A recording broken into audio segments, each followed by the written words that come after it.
Professeur Adama Lengani est le premier néphrologue du Burkina Faso. Après l'obtention de son baccalauréat en 1970, c'est dans 3 villes africaines qu'il va mener ses études de médecine générale, Dakar, Lomé et Cotonou, et devient docteur d'État en médecine en 1979 à Cotonou. Mais il avait déjà commencé à travailler en 1977 au Burkina, car intégré dans la fonction publique comme médecin stagiaire à l'époque sans avoir soutenu et aura alors l'opportunité de faire un passage en pédiatrie. En 1984, il s'envole pour la France pour sa spécialisation en néphrologie. Il revient au Burkina en 1988 comme médecin néphrologue et rejoint le CHU Algado Ouedraogo. Par son engagement, l'unité de dialyse voit le jour en 2000 et le service de néphrologie et hémodialyse en tant que service autonome est créé en 2002 et professeur Adama Lengani est nommé chef de service. Il devient professeur agrégé en 1998 et professeur titulaire en 2010.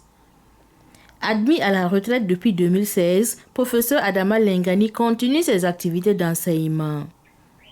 La néphrologie est une spécialité que professeur Lengani a toujours aimée et tout au long de sa carrière professionnelle, il s'est pleinement investi pour son développement.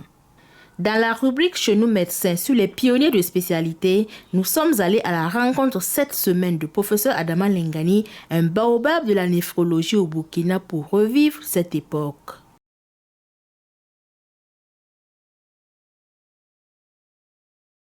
Quand je finissais mes études dans les années 77-79, la néphrologie en Afrique était un parent pauvre, n'existait pratiquement pas.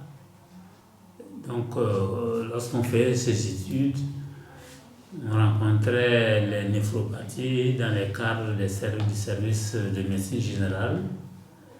Et pour nous, être malade des reins, c'était pratiquement le signe de sortie de la vie. Parce que quand c'était grave, il n'y avait rien à faire du tout. Et ça m'a quand même posé des questions. Parce que lorsqu'on m'a fait l'enseignement, je n'arrivais pas à comprendre très bien pourquoi cet organe qui est père, petit, il n'y a même pas 200 grammes par organe, et que les deux gouvernent beaucoup dans notre organisme pour nous permettre de vivre. Et c'est cette curiosité qui m'a poussé, dans un premier temps, à prendre ma thèse de médecine générale pour mes études, c'était sur les néphropathies. Malheureusement, ça n'a pas pu aboutir. Et ensuite, j'ai demandé à aller faire néphrologie.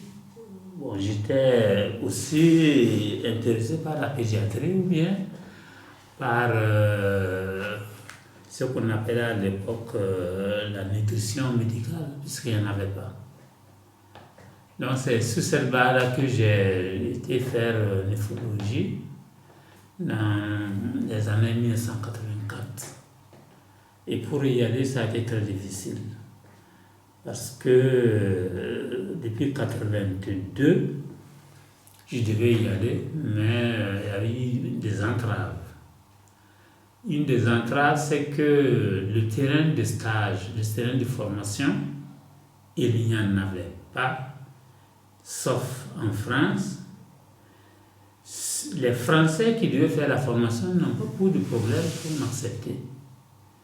Mais pour y aller, pour avoir une bourse, y aller, c'était très difficile parce que c'était la coopération française qui gérait la plupart des bourses. Et à ce niveau, ils avaient trouvé que la néphrologie était inutile. On a été obligé d'utiliser des submerfures, etc.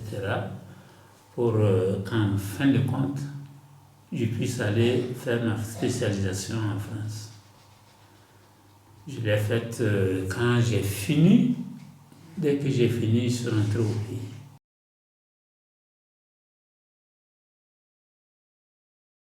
suis rentré en novembre 1988, fin novembre, donc je crois que c'est en début 1989 que j'ai commencé à travailler à Yar'Adua. Il n'y avait pas de service attitré. Les malades qui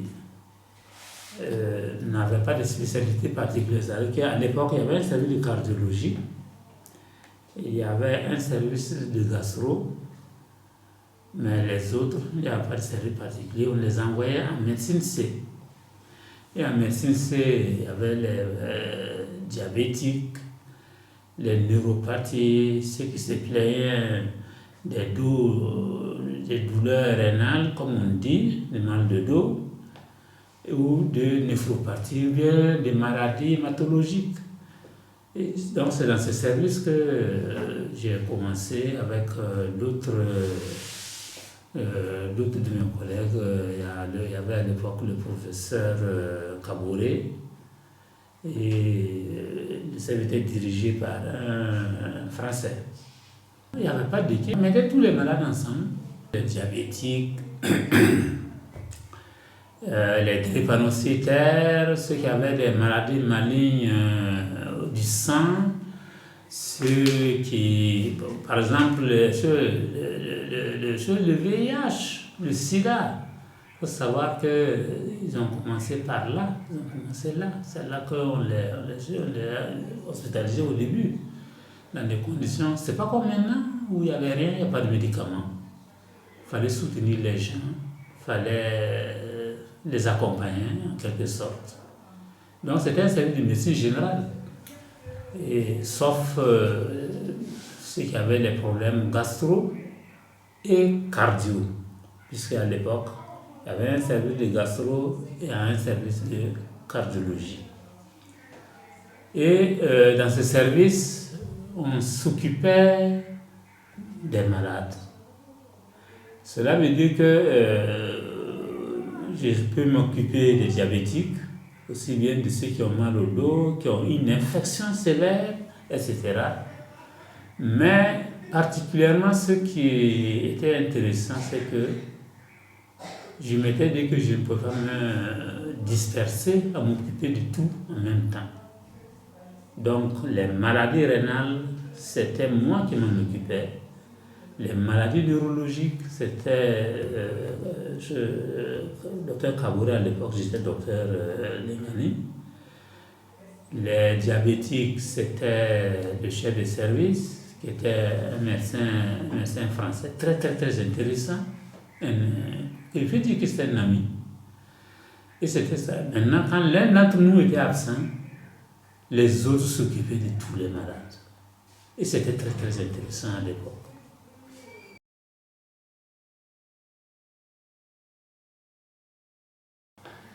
Comme je l'ai dit, j'ai refusé de faire de la médecine générale en oubliant ma spécialité. De telle sorte que petit à petit, je recevais les malades, je recevais les néphropathies, etc. Bon, au début même, la notion de néphropathie, de néphrologie n'était même pas bien connue de l'ensemble du corps de la santé. Bon, les maux de rein, ils venaient chez moi, après je les passais à tel ou tel autre médecin parce que c'était vraiment pas des maux de rein. Ce qui est important plutôt, c'est que dans l'année où je suis rentré, il y a un monsieur qui avait été évacué à Paris et qui a été préparé à la dialyse au Burkina. C'est-à-dire qu'on avait préparé l'achat du matériel, etc. Il est revenu, je me suis occupé de lui sur le plan clinique général. Il devait repartir au mois de mai. Je l'ai incité à repartir pour différentes raisons. Au moment où il a voulu partir, malheureusement, il est décédé. Et ça m'a fait beaucoup mal. Parce que ce monsieur vraiment, ça s'en fait beaucoup mal. Donc, à la suite de cela, la dialyse c'était une perspective qu'il ne fallait pas oublier. Pour revenir en arrière, c'est que pendant mes études, le patron du service de postes étrangères auquel je lui dois beaucoup, parce qu'il m'a ouvert son école. Et les Français, ceux qui sont en France, ils savent bien ceux qui savent en néphrologie, ceux qui connaissent la néphrologie, savent qui il est. Et lui, il m'a suivi. Et lorsque j'étais pratiquement en fin de mes études, il m'avait dit de préparer un projet de dialyse. Et je lui avais dit que non, je pense que compte tenu du niveau de développement dans mon pays, le projet de dialyse ne pouvait pas être facilement implémentable au Burkina. Parce que nous sommes dans un pays qui était pauvre. Il m'a dit néanmoins, il m'a poussé, puisque je ne pouvais pas lui refuser, tout compte fait, j'ai accepté. Pendant 3 mois avec un de ces médecins qui s'occupait de dialyse, nous avons fait le projet qui m'a beaucoup appris. Parce que pour moi c'était simple, or non. Il y avait des normes, il fallait réfléchir, il fallait calculer, il fallait projeter, il fallait savoir ce qu'on allait faire du matériel, etc. etc. Et ça a été très très intéressant pour moi. Donc je suis rentré avec un projet d'unité de dialyse et ce projet n'a pas eu de partie, n'a pas eu de preneur. Jusqu'à ce qu'un de mes amis de fin, qui était à la direction des études et de la planification, quoi qu'il était à l'époque le directeur, m'a dit, bon, écoute, pour me remettre le projet, je vais le garder dans notre fonds. Peut-être qu'un jour, on aura un bailleur de fonds qui va t'intéresser. Je lui ai donné, mais je crois que ça n'a pas abouti. Le problème, c'est que, compte tenu de la pression des malades en insuffisance rénale qu'on avait, la nécessité de la dialyse s'était de plus en plus présentée à nous. Et c'est ainsi qu'on a essayé de prospecter. J'avais un ami qui travaillait en collaboration avec une société minière canadienne. Et avec eux, on a essayé de monter des choses, de faire financer le projet. Ça n'a pas bien abouti.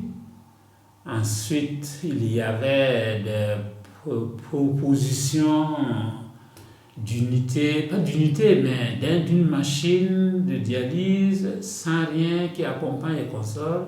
Et j'avais dit non, il faut un projet. Parce que le projet va nous amener à former le personnel, à avoir un local et à savoir qu'on ne le fait pas uniquement d'une manière instantanée, c'est dans une vue à longue échéance. Si on s'engage dedans, c'est pour continuer et améliorer. Et c'est par la suite, donc dans ce cadre-là, que tout ce qu'on nous a proposé, pour dire, on nous a proposé une dialyse en conteneur avec un coût qui était fameux. J'ai dit non, si c'est moi, je ne suis pas d'accord. Ils n'ont qu'à donner l'argent, nous, avec cet argent, on va construire. Ça n'a pas abouti.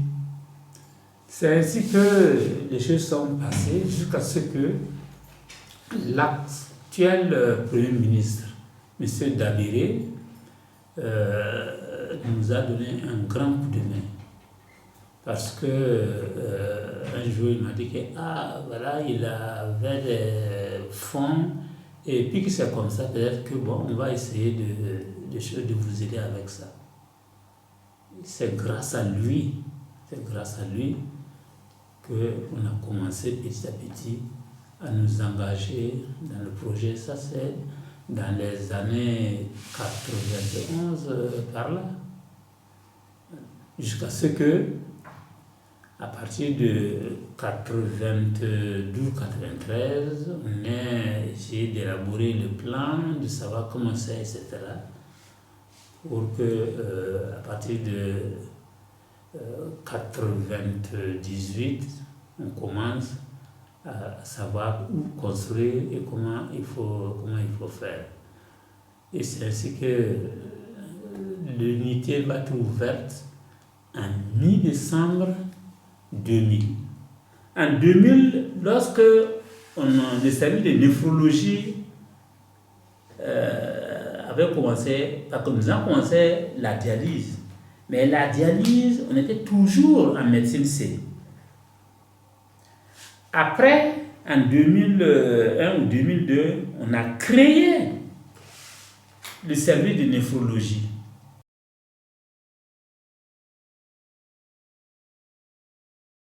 J'étais seul. Et je me rappelle qu'en 1991, je n'étais pas au Burkina, j'étais hors du pays. Et lorsque la direction de l'hôpital m'avait contacté, j'avais dit que faudra voir pour envoyer des gens faire néphro. Bon, l'intéressé m'avait fait savoir que en fait, cela dépassait ses compétences parce que c'était du ressort du ministère, etc. Donc, on n'a pas eu de néphrologue en formation.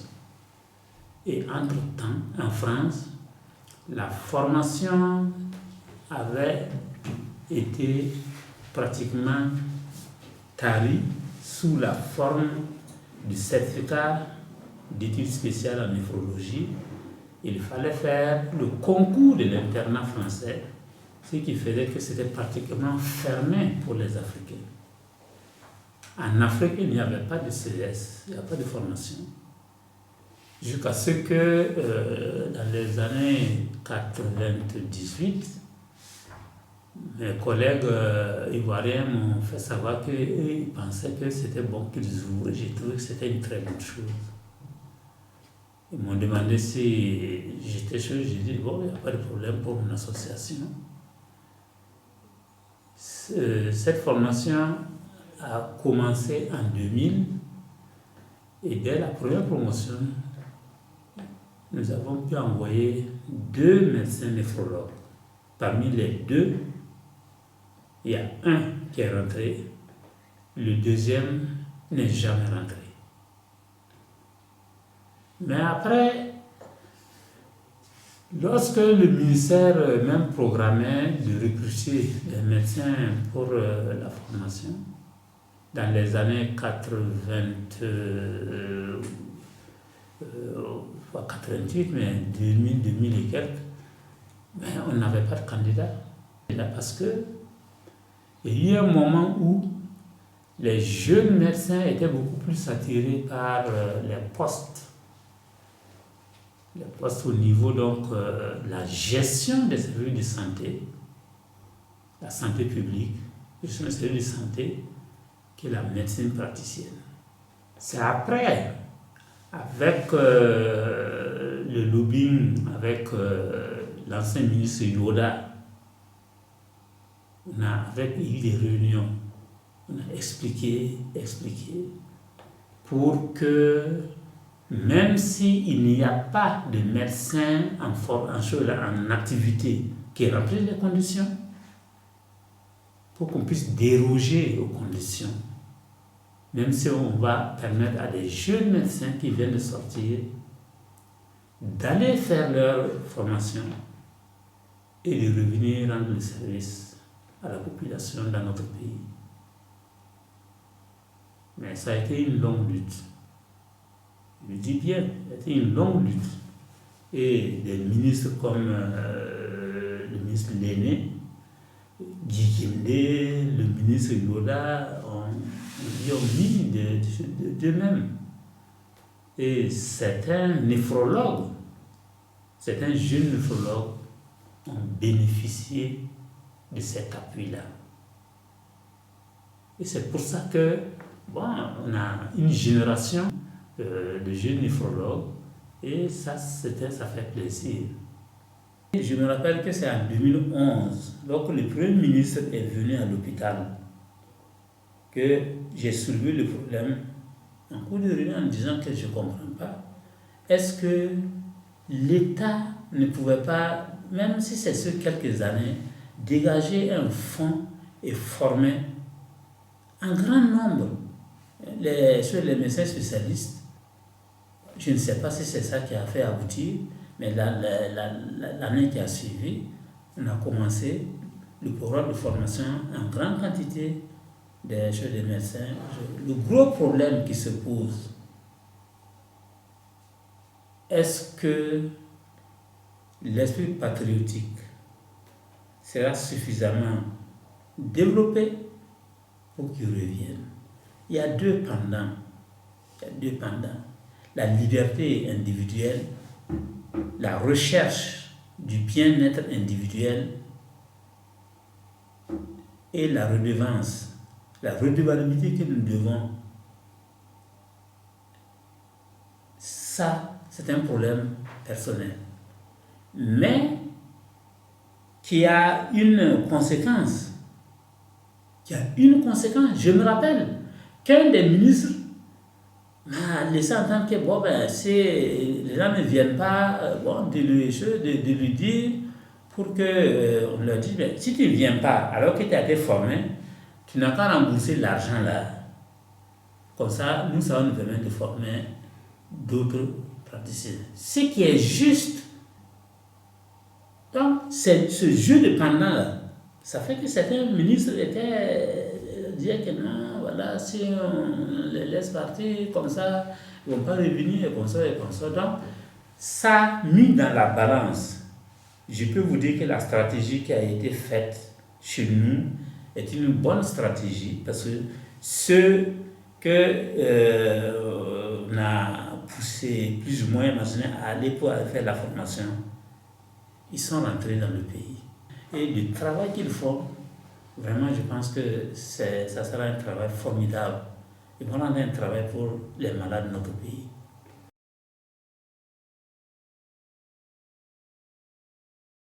Le DSAO, c'est une longue histoire parce que les conditions de création du DS n'existaient pas. Moi, j'étais seul.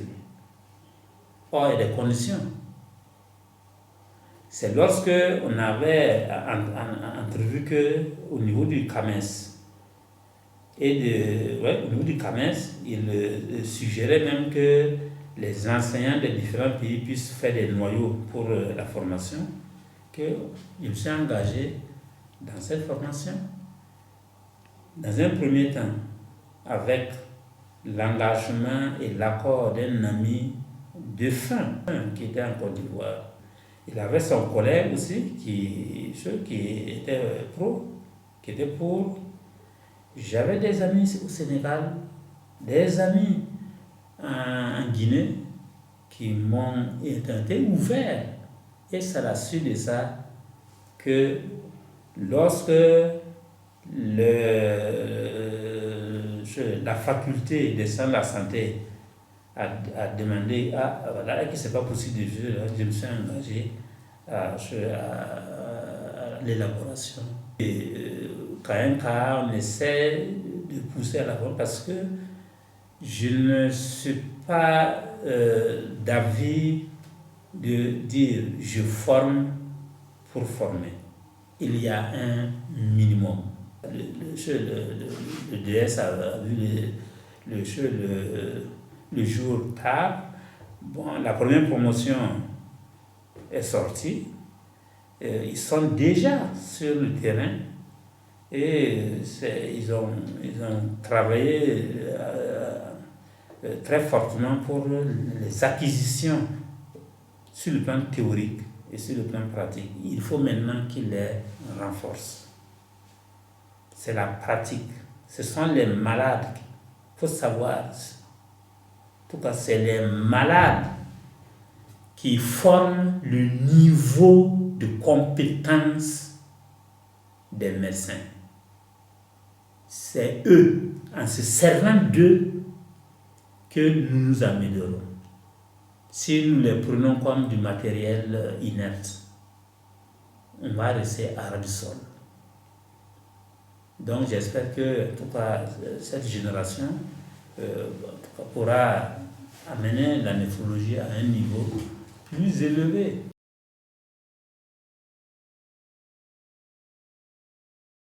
Bon, pour moi, ce n'est pas un privilège parce que on ne m'a pas poussé à faire néphrologie. Je l'ai fait parce que j'aime bien, c'est un. De deux, c'est un défi personnel. Je ne comprenais pas. Lorsque j'ai été en France pour faire mes études, j'étais perdu. Et en discussion avec le patron, un jour, je lui ai dit, mais vraiment, moi j'étais médecin de brousse. Et il y a une bonne partie de mes connaissances même théoriques que j'ai perdues. Et il m'a dit, bon, écoute, il faut faire comme ça, il faut faire comme ça. Ou bien, il me mettait en contact avec ses assistants, avec certains professeurs qui m'apprenaient des choses. Donc, pour moi, ce n'est pas un privilège. Quand j'ai fini mes études, mais, le même monsieur, mais, il était étonné quand je lui ai dit, je rentre. Je suis venu me former. Mon pays m'a envoyé et c'est pour aller s'occuper des malades de mon pays. C'est très difficile. Je sais que chez moi, faire néphrologie, c'est un problème. C'est un défi. C'est un défi. Et bon, je préfère aller voir ce que je peux faire. Ce que je peux dire, c'est que la manière dont j'ai assumé cette charge, c'est avec enthousiasme, au moins ça, et la plénitude d'avoir fait ce que je veux. Pourquoi je dis que ce n'est pas un privilège? Et que vous savez que pour que je parte faire néphrologie, il y a un de mes collègues, le docteur Vedraou Amadé. Lorsque je suis parti le voir pour qu'on puisse me mettre en position de stage, il y avait un problème. Il y avait un problème administratif. C'est ce qui m'a dit que, mais c'est comme ça, comment on va faire? Il a regardé que non. Puis que c'est comme ça. Néphrologie, là, on ne connaissait pas. Personne n'a écrit sur le papier dans ce que le gouvernement, ce qu'on veut là, néphrologie. Donc il a dit, si c'est comme ça, on peut faire ça comme, on peut prendre telle chose là comme néphrologie. J'ai dit oui. Vous voyez, vous avez voir Amadé, il avait l'esprit ouvert. Donc c'est pour vous dire que c'est dans une certaine mouvance que moi je suis parti vers néphrologie, je suis venu travailler. Mes collègues avec lesquels j'ai fait ma formation, il y avait des Sud-Américains, il y avait beaucoup d'Arabes, et il y avait quelques Asiatiques. Quand on se rencontrait au cours des conférences de néphrologie par la suite, ils me demandaient, mais qu'est-ce que tu fais? J'ai dit, ben écoutez, moi je fais la néphrologie générale, parce que chez moi, on ne peut pas faire ceci. Il dit à moi, il n'y a pas d'échographie, il dit à moi, il dit, mais oui, mais qu'est-ce que tu fais alors? Je dis, mais c'est pour ça que tu dis, je fais la néphrologie générale. Mais curieusement, ils étaient contents parce qu'ils m'ont dit, on va t'admire.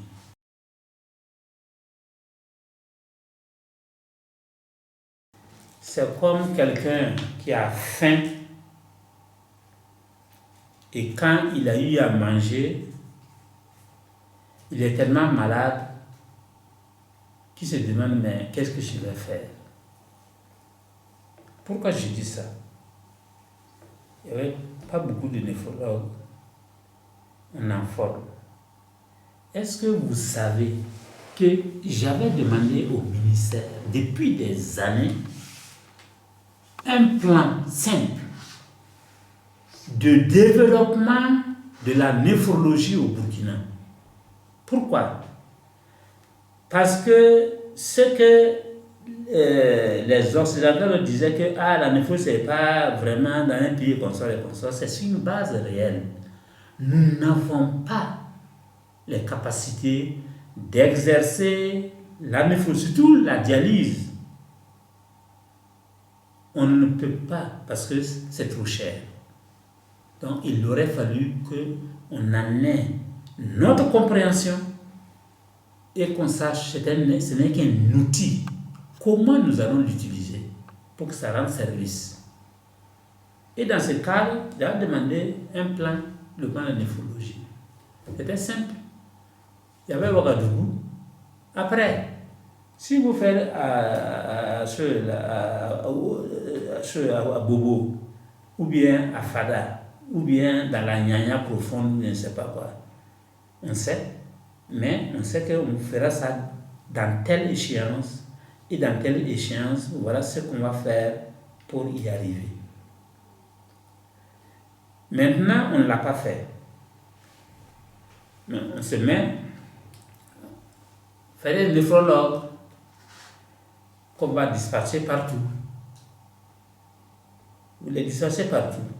Il faut relever le niveau au niveau des CHR et des CHU.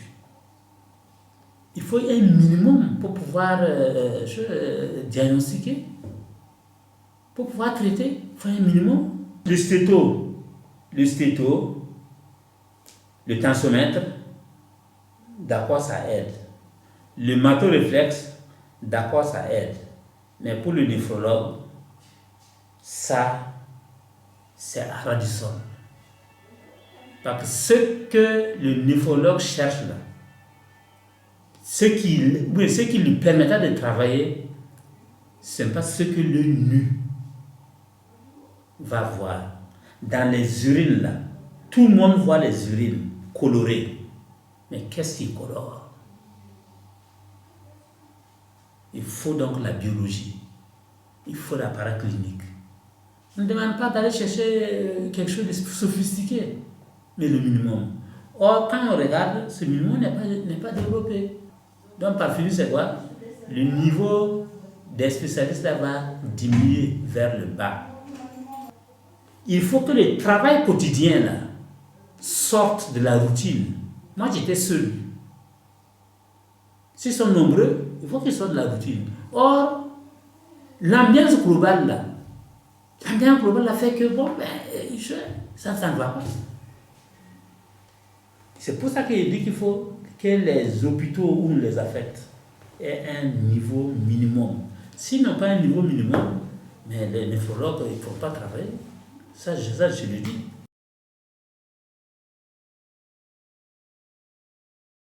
Tu as un malade devant toi, tu t'occupes de ton malade, tu te mets à cœur, ce malade-là m'a amené un problème de santé, c'est sa vie.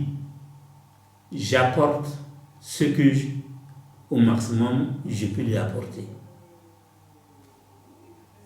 J'ai pu faire, je ne peux plus faire, ça c'est autre chose, mais l'effort que j'ai fait là, si c'est la hauteur de mes capacités, pourquoi pas? Je peux être fier. Je peux leur dire, ils n'ont qu'à s'occuper bien des malades, leur rendre le service, savoir que nos malades là, la plupart n'ont pas d'argent. Maintenant, il y a des contraintes. Les contraintes, c'est les conditions dans lesquelles on me demande de rendre le service. Il faut que ces conditions-là soient acceptables. Mais le clientélisme, courir à gauche, à droite pour faire quoi et pour ça, ce n'est pas plaisant. Il y a une certaine intégrité au niveau des choses d'un médecin.